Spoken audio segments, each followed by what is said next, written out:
to the A Picture is Worth 1,000 Words podcast. Join us as we discuss the antics of pro athletes, sports politics, and everything in between. No sport nor athlete is off limits. Now, get you a pitcher of wine and enjoy the show. Here are your hosts, Lene and Linnell Fletcher, aka the Fletcher Twins. Hey guys, welcome back to the A Picture is Worth 1,000 Words podcast. This your girl Nell. And this your girl Nay. What it do, boo? And welcome back to another episode. This is episode 36. And this is going to be kind of a serious episode. The two issues we're discussing is actually serious. So it's not going to be too much comedy in that regard. But we're going to keep pushing because these are two important stories that we need to get out there. But first, what are you sipping on today? Not much. I'm sipping on the Zephyr Hills because Florida water. Yeah, because last night I actually drank. Well, actually, me and Joe drank all of my wine, so I have no more wine. I have to go buy some more. You need to re-up on the bottles. But yeah, I have Moscato still, and I'm down to 2 more wine bottles. So in like 2 weeks, I'm gonna have to re-up also and go to my liquor store down the street. But it's fine. But it's this specific wine that I'm not gonna name it yet, but it's this specific wine that I want. And it's not at that liquor store. So I think I'm going to have to do a little traveling and Google researching to find this specific liquor because I really want it and I really want to promote it on here. But anyway, so this week was Ashley's birthday, April 9th. So shouts out to her. She is a 34, 1 year younger than us. She's 34. So shout out to her.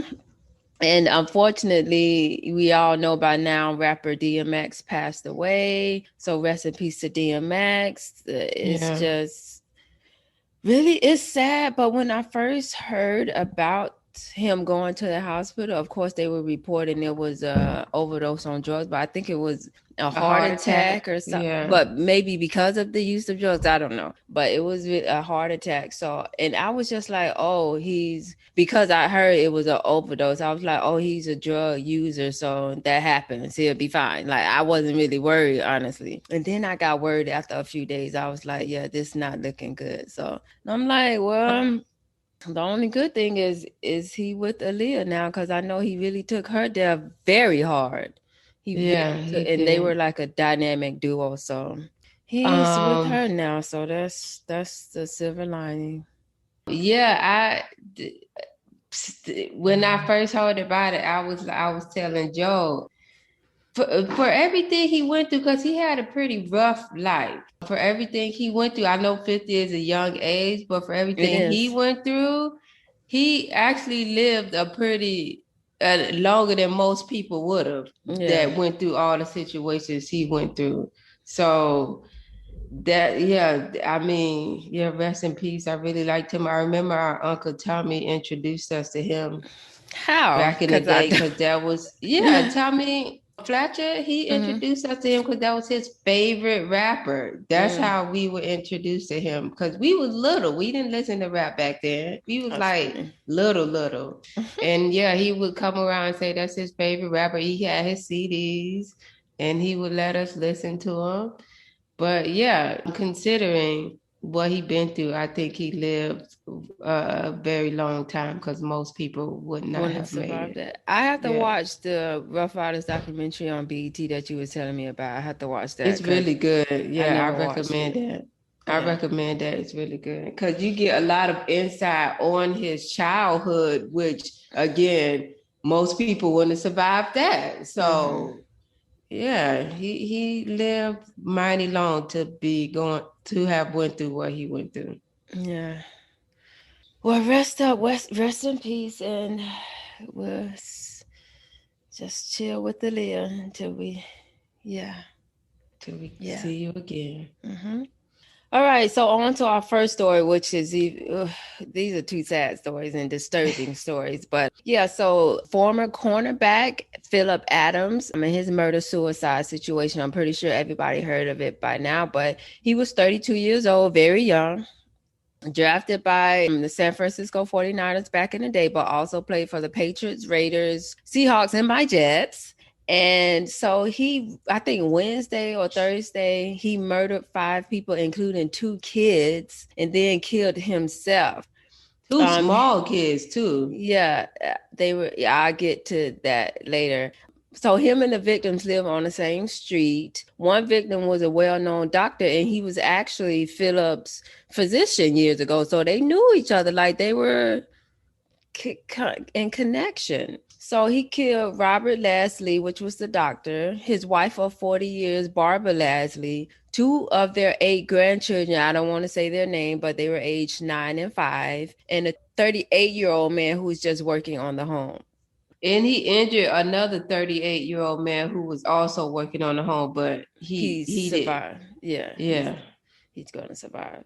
So yeah, what do you think of that? And his dad said he think football messed him up. So he was like kind of referring to CTE. A lot of people think.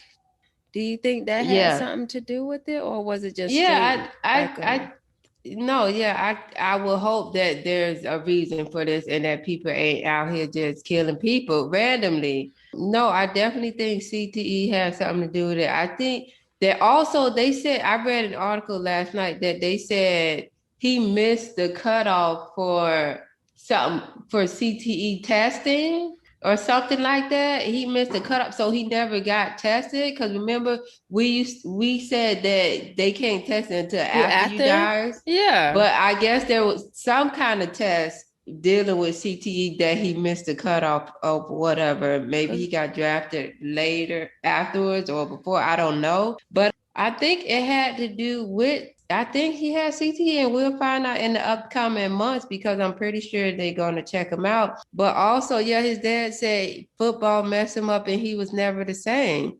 Unbelievable. And it is unbelievable because I feel like maybe his doctor probably wasn't able to fix him. And so maybe he was mad that he wasn't fixed. And, you know, sometimes the patients attack the person who's supposed to fix them. And if it doesn't work, that happens a lot, though. People attack their doctors or therapists, whatever, because they was unable to fix them, like on 6th Sense.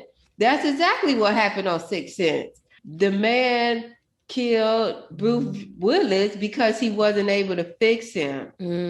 Okay, I remember that.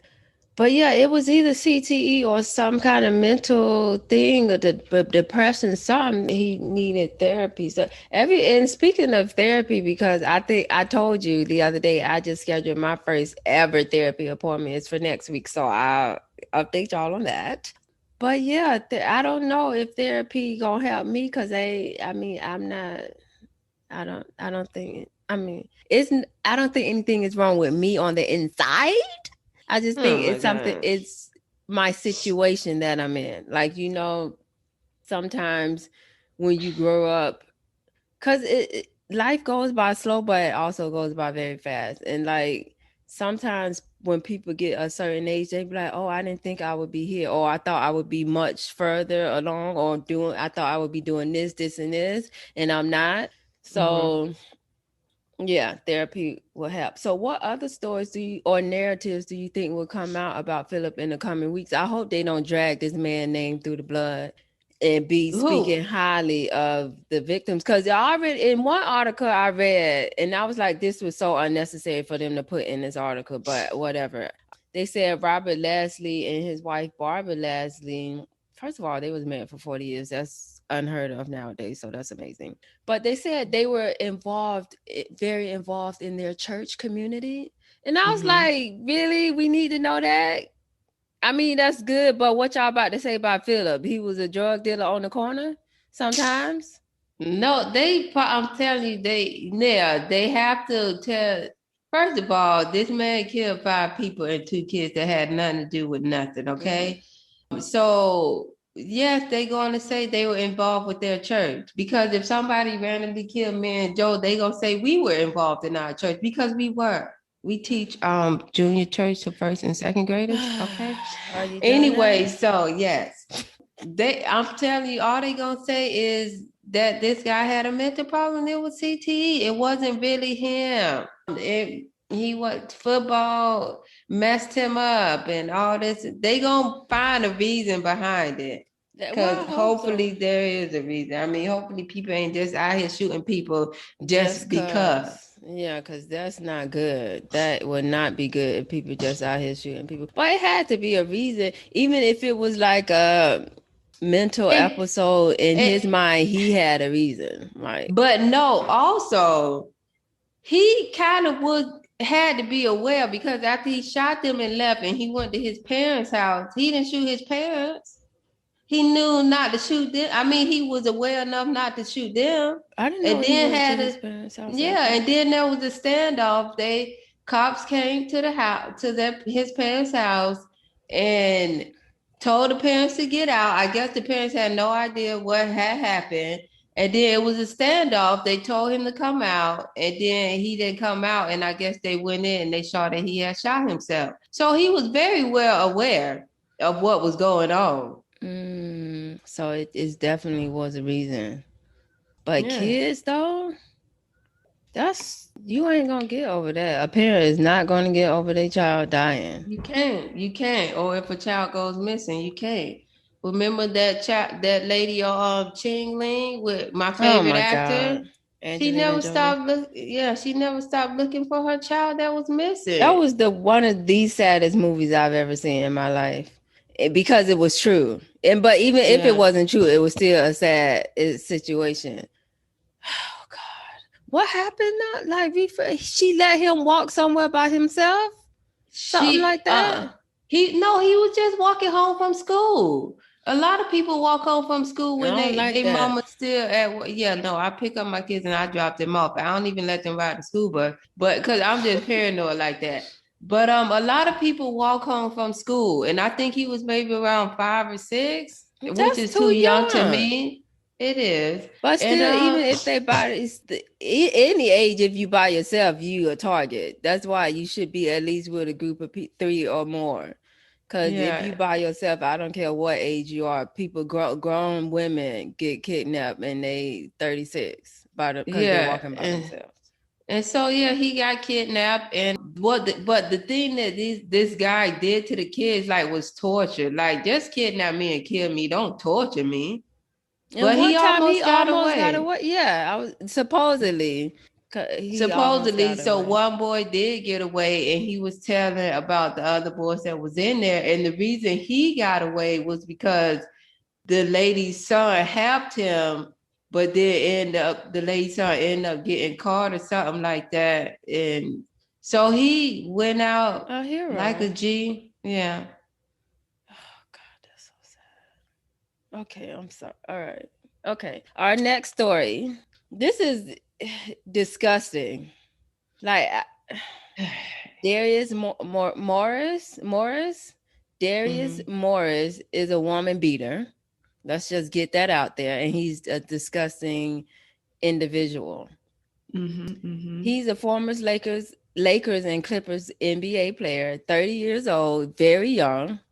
He was caught on camera, and let me get my receipts out because I'm gonna be reading some receipts from a cell phone. Wait, But is this the camera? The camera was inside their home. residence. Okay, Yeah, go you know ahead. how some people have cameras inside like the common areas of their home. So he was caught on camera beating his then girlfriend, beating her up. And this was last year. This was like a year ago, April. And in the video, you can hear oh my God, this video freaked me out. You can hear his girlfriend begging and pleading with him and even call out for God several times. The video is very scary and disturbing to watch. And I guess he was accusing her of cheating and asking to see her phone. And he was like dragging her and punching her. Did you see the pictures? Like I her beat saw up the picture. after. Yeah, It I did. saw I one went of on them. her Instagram yesterday. She's so beautiful. So for her to be beaten to look like this is unbelievable. Yeah, I can't. I think he's the most disgusting person like ever. And you call yourself a man? How you call yourself a man and sleep at he's a night after you coward. beat up a woman? He's a coward and he should be in jail. I hope she pressed charges last year or whenever it happened I because don't think that's she did because ridiculous. initially she said, well, initially she did not press charges and she said something. I forgot what they said she said, but initially, no. I don't know about now, but it seems like one of her friend or a friend of a friend released a picture and also a tweet about it, and it says, and it adds him and say, why did you do her name, the girlfriend name, like this? You sick AF. I'm gonna ruin your whole image with this one because everyone got to know about this. And I'm sorry I didn't mark this as sensitive. I don't know how to, but this made me mad at MF mad. And then she put trigger warning. The second slide is domestic violence with video with audio. Please do not report this, y'all. Domestic violence is something serious, and I'm gonna try to help her. I'm gonna try to help her, right? So, and she let out the picture. So, of course, now everybody talking about it, but the girlfriend finally released statements about it. So I'm gonna read the girlfriend statement. I think it's ex-girlfriend now. She put, I'm sorry, I'm not looking at my DMs or comments. To be honest, I feel sick and anxious. I've never talked about my personal life on social media before. I just don't want to be a victim anymore. I just wanted to not feel like this. And he made every step harder and harder for me. What's worse than the years of physical and mental abuse is that he's not even sorry. He doesn't even see it as wrong. He literally says, I have cheated on him. He's the victim and he's mad with me, which I never did. To not be appreciated or validated in all the experiences I've had, I've held it in for so long while he laughed and made up a new story every week. The fact he was able to kick me in the face because I found out he was betraying me. And then she go and say, and his mom said to me, why didn't you just give him your phone? Seems like you were hiding Oh, something. what? And she said, why? I mean, he searched through my phone every time I saw him, but just wow, she really said that. And then she posted a picture like of her on her laptop and she captioned it, time to work and act like everything is fine, like every day. I missed the dentist appointment for the veneer I broke. Gotta pay to fix one of these teeth he broke again. So he broke her teeth. And what her mama said, which reminded me That of was you, her mama or his mama? his mom. She said, and what his mom said to me is, why didn't you just give him the phone? Seems like you were hiding something. So he's That's getting BS. enabled by his mom, or either, because I know some people said, Important to me. yes, because that's what you said. You said something I about just give him said, the phone. And I'm like, even if she I would have just gave him the phone, he would have held her there while he's looking through his phone and probably would have been still beating her. what I said was she should have threw the phone, like giving it to him and tried to run. I didn't say it like give him the phone or he gonna stop like beating you or as a way for it to stop. I said as a way for her to try to run and get out of the situation. I wasn't blaming her. But like if I'm getting, I would think if I'm getting beat up for something that somebody wants, I'm gonna try to toss it to him or throw it and try to run the opposite way. That's what I was saying, to get away, to try to run. Cause obviously he was beating her up. So I'm trying to run. If I can't defend myself in the way, I'm trying to run. So hit the phone, I'm going that way. And she said it was years. And I'm like, what? So maybe she was used to Yeah. it. So that's why she never reported it. Because he probably was gaslighting her, manipulating her to thinking everything was always her fault. Because that's what they do. And that video, I saw the video a couple times and each time was worse and worse because that's so But scary. And I she saw was it once. yelling, and she was yelling, and I'm like, what kind of? Because they say they were in, I believe they were living in New York at the time, and I'm like, do she have any neighbors? Because there's no privacy here. So why did neighbors hear her, or were they in a private part of a situation? They probably was used to it. Cause and some people literally I'll tell you a story, but some people mind their own business. Mm-hmm. But I saw the video, like were they like, cause I only seen it once. Were they like in a corner or was it like center and you could actually see what was going on? Or it was more off to the corner? It was more off to the side, and you can see like a dryer, and a washing machine. They was in like a little hallway, where she was on the ground and like he was. So back to where some people mind their own business, and also kind of like the bystander effect. But I was in a situation before where I was at, I don't want to say names, but I was at somebody's house, and it wasn't just me, it was me and a group of people there, and they stay in like a house that's, you can hear what's going on next door, like a duplex kind of.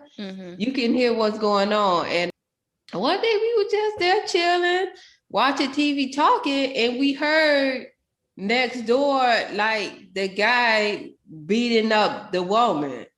And I'm like, it sounded like they were in an argument, and then it sounded like there was a physical altercation. And you know me, I'm always I'm willing to help if I can. So I'm jumping up about to go over there, and then you got all these other guys stopping me, basically saying, no, it's fine. And then one guy eventually went over there and talked to them, and I guess it stopped or whatever. But I'm like, the other people was looking like this is no, like they literally said that happens all the time. So they mind their own business. But one guy did get up and go over there because they knew the guy, and I guess it stopped. But I was upset because it reminded me of that situation that I don't want to use their name, but that somebody told us back at Florida State when they was in a room, and she actually saw it. Yeah, she was actually there. Like they were in a group chilling or whatever, and one of her friends' boyfriend stood up, I guess got mad at somebody, at the girlfriend, and kept kicking the girlfriend, and nobody did nothing. And I'm like, you just sat there?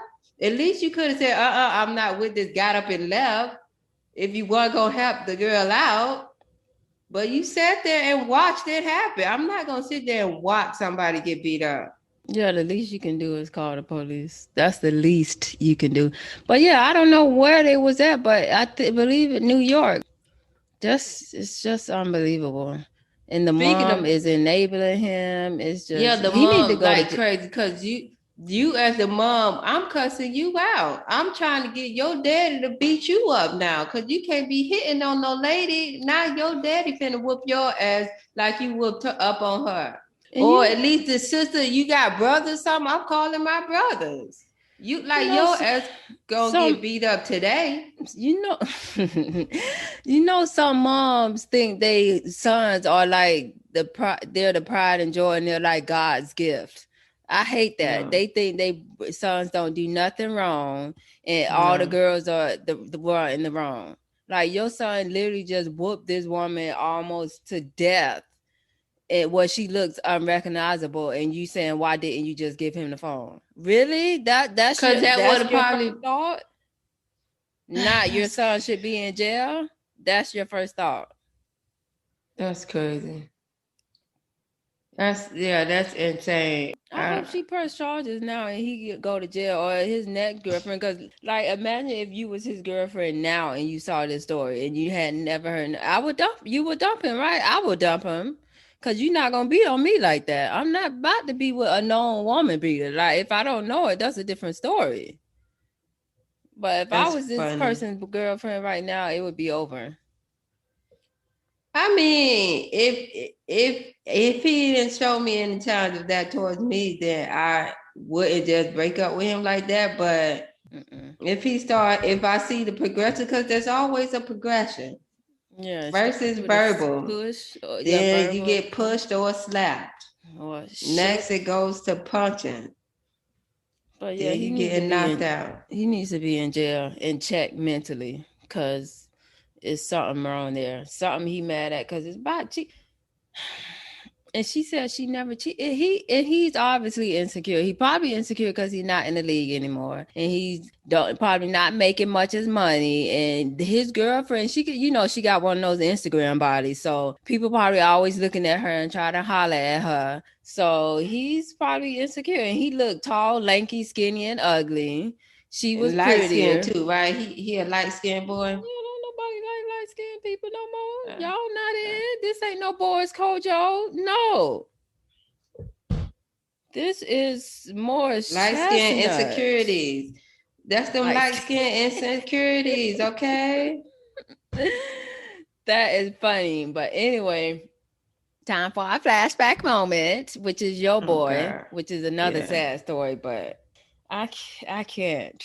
Okay, so the flashback moment is about the beloved. Well, not beloved, because let me not say beloved, because he ain't beloved by everybody. But the very talented Aaron Hernandez, amazing tight end for the New England Patriots. He was in the middle of his prime.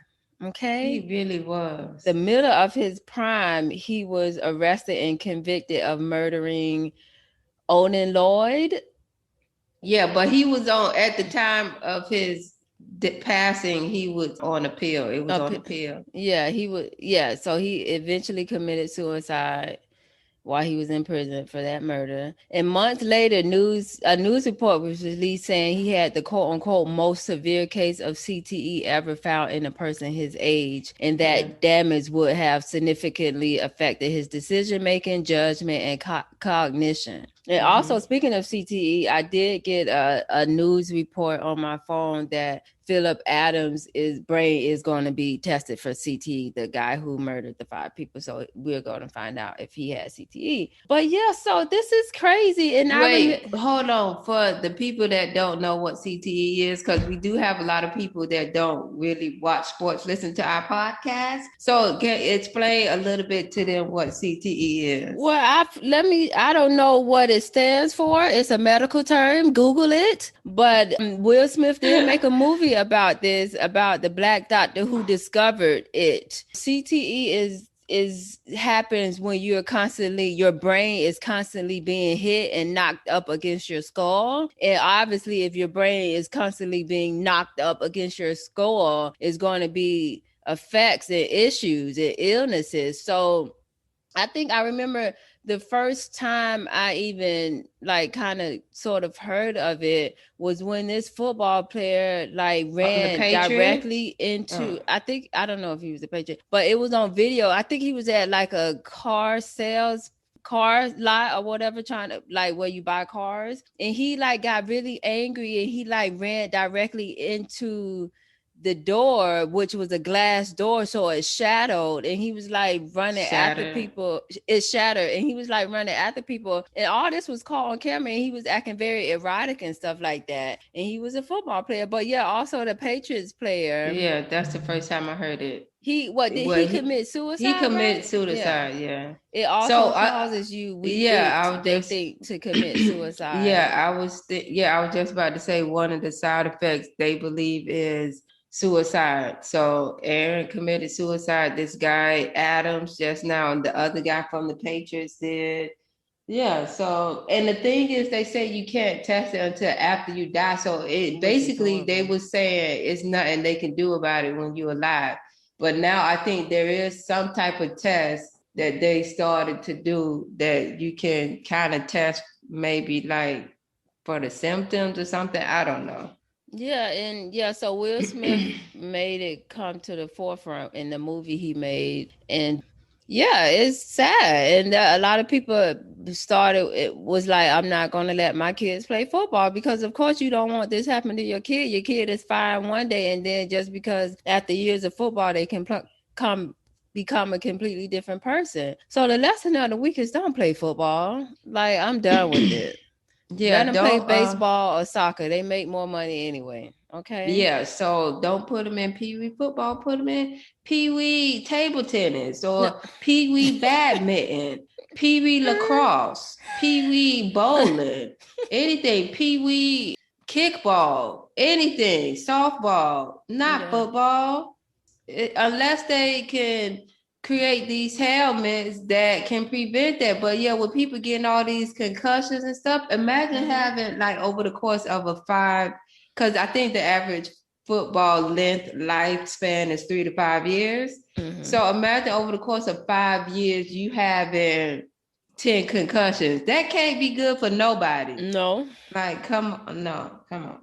Not at all. I remember one of our friends at Florida State. We was watching a football game. I guess it was an away game because we was watching it in our apartment, Osceola Ridge. And and he got got hit so hard and he had to get taken out because he obviously he had a concussion. And like, I remember he came over the house like a few days later and they had replayed it. And like, once he got hit, because you know, when you get hit, you get a concussion, you don't move. You literally land like you're dead. Because I think for a moment your brain shuts off or something. There's no movement. And he watched them set him up on the field while he was at our apartment. And he said he have no recollection of that. That's not good because he's young. He was young. Yeah, I remember that. And he was like, yeah, he don't remember anything. And at first we were laughing, but once he told us he didn't remember that, we was like, oh, shoot, like that's serious. Because at first it looked just like he was out of it, but he was okay. Yeah. But he literally was out of it. He wasn't there. Yeah. Anyway, time for my rant of the week because I got something to say. Okay. And my rant goes to Hubert Davis. Okay. And if y'all don't know who Hubert Davis is, he's the new head basketball coach for UNC. Remember last week we reported that Warriors retired. Okay. So let me tell y'all what this man did. I don't know if you heard about it, but everybody was talking about it. So I had to put my 2 cents in it too. Okay. So at the press conference, the press conference of him coming out as the new head coach, and he's black, by the way. Okay. This was supposed to be about this historical feat of him being the first black head coach at UNC and how he would lead the team and blah, blah, blah, blah, blah, blah. This was a historic moment, okay? And during the historic moment and talking about how he was the first black this and the first black that, he randomly said, and I'm proud that my wife is white. What? Exactly. I was like, Negro, what is you talking about? Like, why would you say that? Did anybody ask you about your wife? Did she make you say that? Like, it was so unnecessary to say and uncalled for that I think I'm rooting against UNC next year. I can't root for that. I can't do it. Because if you go tell me something unwarranted, unsolicited, uncalled for information about the color of your wife's skin, I need to know other stuff. Like, what's the color of your car? What's the color of your house? What's the color of your bedspread, sir? Is your poop green or brown? Oh my God. What's the color of your ingrown toenail? What is it? Since we're giving away unnecessary information, what's the color? Oh my God. All right, I'm done. That's crazy. That was I didn't hear about that. I thought you were going to talk about the coach that got ejected this week. I think it was Toronto versus Utah. It was Utah versus somebody, I think, and one of the coaches got ejected. It was funny. But yeah, no, that's funny and crazy because we didn't ask you that, sir. We're not talking about that, sir. What are you talking about? What type of interview do you think this is? Unbelievable. Like, what is this for? What made you say that? Anyway, time for the highlight of the week. And it is Francisco Lindor. He's a shortstop for the New York Mets. And he becomes the first Puerto Rican baseball player with a signature shoe. And it's with New Balance. It's called New Balance Lindor 1. And he used to, so he some of his background. He used to be the starting shortstop for the Puerto Rican national team during the 2017 World Baseball Classic, where he was named MVP of his group in the first round. On the shoe, you can see his mantras, which is quote unquote, be consistent and stay positive. Those are written on the shoe. And he said, it feels great, man. I'm humbled by it. I'm excited. I can't wait to start seeing people wearing the shoe, matching them with the jersey or matching them with the collection of the apparel, the entire collection. I think it's going to be great. I know it's going to be great. So kudos to Francisco Lindor and his shoe. And I saw the shoe. The shoe is not bad. He got like a cleat. It's like a collection. He got a cleat, a regular one, and I think a running one or something like that. But I saw the shoes. It ain't bad. Let me show you a picture of him, Mr. Puerto Rican. I love my Puerto Ricans. He's cute. So no, I'm happy that somebody, an athlete, is promoting a shoe other than Nike or Jordan. Next up, now we need somebody to promote Skechers, because those are the most comfortable. I have a pair of Skechers, and those are the most comfortable sneakers I've ever worn in my life. Okay. So yeah, good up, New Balance. Good job for New Balance. They might come up now. Oh, I know that's right. All right, now promote your business. All right, y'all. Y'all know what it is, what it do. My HR business is on and popping. So hit us up on IG at HCMGMT Consultant. Again, that's HCMGMT Consultant. So we can help you out with all your small business HR needs, from payroll, recruiting, employee documents, all of it. We do it all, okay? So hit us up, DM us. Link is in the bio. You can email us, shoot us a message, and we will get back to you quickly, swiftly. That's right. That's right. So expeditiously. That's right. So we will talk to y'all next week. Have a good week. Bye-bye. Bye. Hey y'all, thanks for tuning in to this week's episode of A Picture is Worth 1,000 Words with yours truly, the Fletcher Twins. Make sure you join us every week and rate, comment, share, and subscribe. Don't forget to hit up our email at podcast.1000words@gmail.com with any questions or topics you'd like to hear us cover. Also, check us out on IG at the Fletcher Twins and Facebook at A Picture is Worth 1,000 Words.